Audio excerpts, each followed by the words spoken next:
"Mom, don't drink from this cup. The new father put something in it."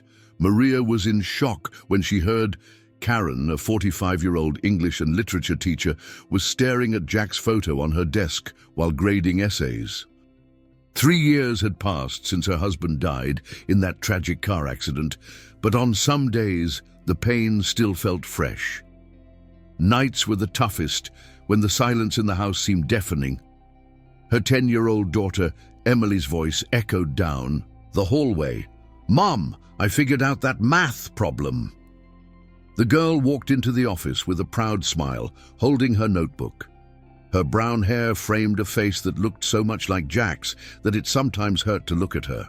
"That's wonderful, honey," Karen replied, discreetly wiping away a tear. Being both mom and dad wasn't easy, but Emily was her strength to keep going.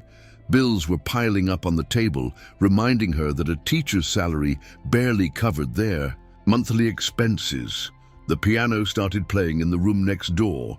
Emily had inherited her father's musical talent, and those melodies felt like a hug Jack could still give. Life was modest. The small apartment, the old furniture, clothes often, bought at thrift stores, but they had each other, and that had to be enough. "Mum, my piano teacher said I can enter the regional competition this year," Emily mentioned during dinner, her eyes shining with excitement. Karen smiled, though worried about the entry fees. She'd figure something out. She always did. "Excuse me, you dropped these." Karen turned around at the bus stop to find a distinguished-looking man holding her gloves. Tall, with graying hair at the temples and a well-tailored suit, he looked like he belonged to a different world than hers.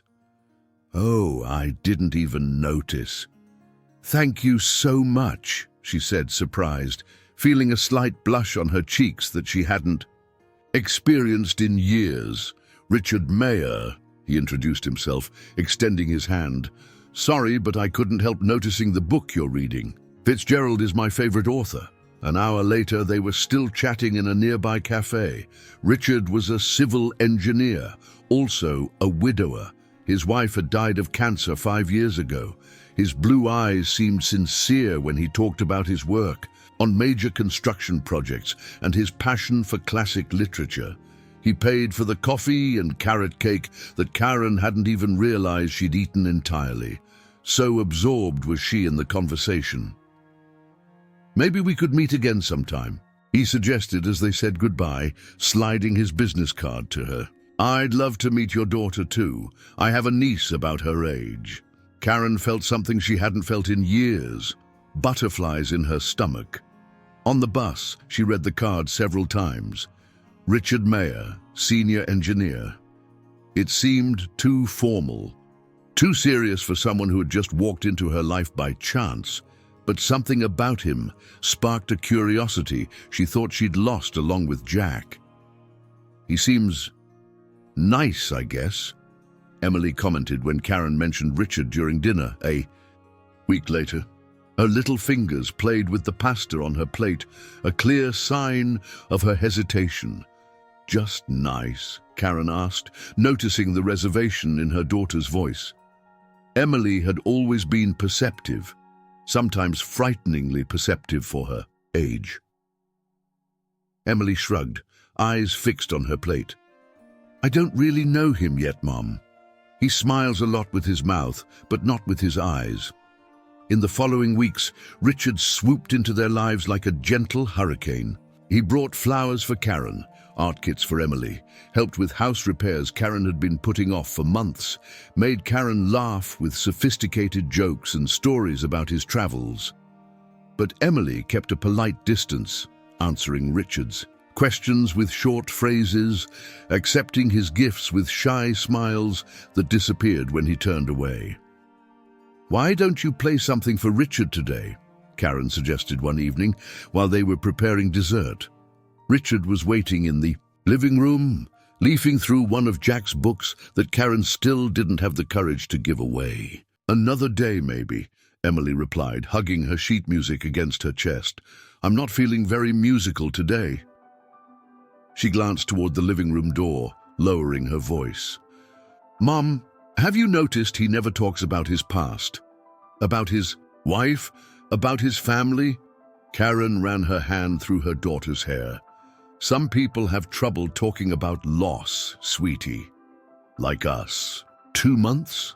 Don't you think that's a bit too fast? Asked Sandra, Karen's longtime friend, as they looked at the engagement ring sparkling on Karen's finger. They were at the same cafe where Karen had met Richard, which seemed to Karen like a sign of destiny. When you know, Karen replied, though a small voice inside her agreed with her friend. He's stable, caring, has a good job. Emily needs a male figure in her life. Sandra took a sip of her coffee, carefully choosing her words. Karen, are you marrying him because you love him or because he represents security? After Jack, it's not fair to compare, Karen interrupted more sharply than she intended. Richard is different. Of course, it's not what I had with Jack, but it's good. It's comfortable. That night, Karen found Emily sitting on the stairs, hugging the teddy. Bear Jack had given her on her last birthday before he died. Her eyes were red. Emily, Richard will be good for us. You need a father, Karen said, sitting next to her daughter.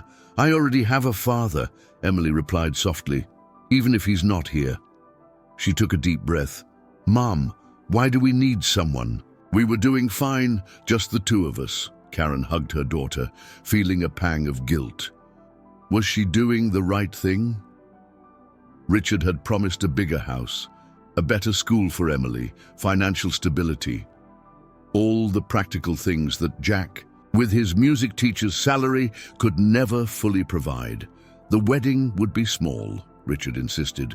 Just their closest friends and his sister from Boston. It was better that way, he said. More intimate, more special. Karen agreed, though part of her wished for something more festive, something that could truly mark a new beginning.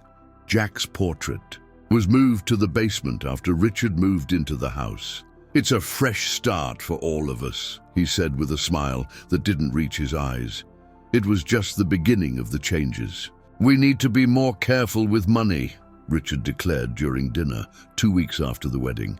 From now on, I'll manage the family finances. Your teacher's salary should be deposited into our joint account. His fingers drummed on the table as he spoke, a habit Karen was beginning to associate with his non-negotiable decisions. Who's this Mike guy who keeps texting you? He asked one night, holding Karen's phone, which she had left charging in the kitchen. His tone was casual, but his eyes scrutinized her every reaction. My co-worker. We're organizing the school's literary fair, Karen explained, noticing Richard's suspicious look. She reached out to take the phone, but he continued reading the messages. He seems awfully friendly for just a colleague, Richard commented, finally, returning the phone. Maybe it's best to limit your interactions to strictly professional matters. The rules for Emily became stricter each week. No piano after 7 p.m. I need to concentrate on my projects, Richard declared, after abruptly closing the piano lid while Emily was practicing. And these piano lessons are costing too much. Maybe it's time to consider something more practical for your future. Karen found her box of old letters from Jack open on the bed. Letters she kept in a locked box at the back of her closet. Just organizing, Richard explained, appearing unembarrassed. You don't need these painful reminders anymore. It's time to move on, don't you think? That night, Karen took a long time to fall asleep, watching Richard's profile in the dark. Who was this man she had married? Mom, Emily whispered one night. When Richard went outside to take a call, he insisted on handling privately in the backyard. He watches you when he thinks nobody's looking, not the way Dad did. What do you mean, Emily? Karen asked, trying to keep her voice calm while putting away the dinner dishes. Her daughter's words sent a chill down her spine that she tried to ignore. It's like he's wearing a mask, and underneath there's someone completely different, Emily replied, her big, serious eyes. He goes through your stuff when you're not around. I found him in your office yesterday looking through your notes. Maybe he was just looking for a pen, or he was reading your diary, Mom. And when he realized I saw him, he said he was getting to know his wife better." Emily made air quotes with her fingers, mimicking Richard's condescending tone. Karen hugged her daughter, feeling her small body trembling. "Honey, it's just an adjustment period. He's trying to fit into our family." "No, Mom, you're not seeing it because you don't want to," Emily responded, with wisdom beyond her years. "You're different too. You're always on edge, always trying to please him. That's not you." Karen swallowed hard, remembering how she had reorganized the entire household routine to accommodate Richard's preferences. How she'd stopped calling Sandra because Richard considered her friend a bad influence. How she'd stopped wearing certain clothes because Richard said they were inappropriate for a married woman. Sunday started peacefully. Richard was in a good mood, humming while preparing breakfast. Karen had woken up with a headache, the result of a sleepless night after an argument about Emily's unsuitable friendships at school. Richard prepared breakfast while Karen showered. Emily was drawing at the kitchen table, watching her stepfather's every move. She noticed how he checked twice to make sure Karen was still in the bathroom, the noise of the shower drowning out any other sound. When Karen entered the kitchen, hair still damp and face tired, Richard smiled broadly. "Fresh coffee, darling, with a little cinnamon, just how you like it. And that headache medicine you asked for." Karen reached for the cup, grateful for the unexpected attention. Emily, apparently by accident, dropped her pencil, falling to the floor to pick it up. Under the table, she saw Richard adding something to her mother's coffee from a small vial that quickly went back into his pocket. "Mom, don't drink from that cup. New Dad put something in it," Emily shouted, jumping up and knocking the cup from Karen's hands. The hot liquid spread across the table, staining Emily's drawings and Richard's newspaper. The silence that followed was deafening. Richard's look transformed from shock to contained anger, then to a mask of concern. "Emily, what is this? Why would you do something so dangerous?" He turned to Karen, his voice softening. "She's clearly jealous, honey. We need to consider that therapy I mentioned." Karen looked at the fallen cup, at her daughter's frightened face, and then at Richard's eyes that now seemed to belong to a stranger. "The police said that without the cup with the substance, they can't do much," Karen explained to Sandra 3 days later after changing the locks on the house. They were sitting in the kitchen, the same table now free of coffee stains from that fateful morning. Richard had vanished, taking only his personal belongings after Karen confronted him with what Emily had seen. There were no shouts, no vehement denials. The look between them that Sunday morning had said it all. "You have no proof," were his last words before leaving. "The important thing is that you two are safe now," Sandra replied, squeezing her. "Your friend's hand. You believed Emily when it mattered. That's what counts." 3 months later, Emily was smiling again while practicing for the regional piano competition. The restrictions had disappeared along with Richard, and music once again filled the house at all hours of the day. "Third place isn't bad at all for your first competition," Karen commented proudly, hanging the medal on the wall next to Jack's portrait, which had returned to its place of honor in the living room.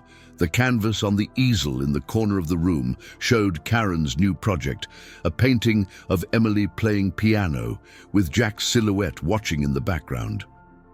Karen had resumed painting, another hobby she had abandoned during her brief marriage. "I still have nightmares sometimes," Karen admitted to her therapist during a weekly session she had started after the incident. "Thinking about what could have happened if Emily hadn't been there, if she hadn't seen, but it didn't happen thanks to Emily," the therapist responded gently. "Now it's time to rebuild, not to wonder, what if?" "How did you know?" Karen asked her daughter as they walked through the park on an autumn afternoon, golden leaves falling around them. "How did you see who he really was when I couldn't?" "His eyes, Mom." Dad used to look at you like you were a gift he couldn't believe he deserved. Richard looked at you like an object he owned. Like the boys at school look at their new video games. Karen hugged her daughter, feeling a mixture of pride and humility. You know, sometimes kids see things that we adults can't see. Because you guys are distracted by complicated stuff, Emily replied simply. Bills, work, loneliness, I just had to watch. Karen thought about the weeks after Jack's death, how she had drowned in grief, while Emily, although also devastated, continued to notice small joys. Birds at the window, the smell of baking cookies, the simple warmth of the sun on a cold day. We make a good team, you and I, Karen smiled, feeling truly light for the first time in months. The best, Emily agreed, picking up a golden leaf from the ground. And we don't need anyone else to complete our team. As the sun was setting, painting the sky pink and gold, Karen understood her daughter's intuition had saved her life. And now, together, they were saving each other every day. Sometimes wisdom comes from the most unexpected places, like the perceptive eyes of a 10-year-old child who could still see the truth behind the masks that adults wear.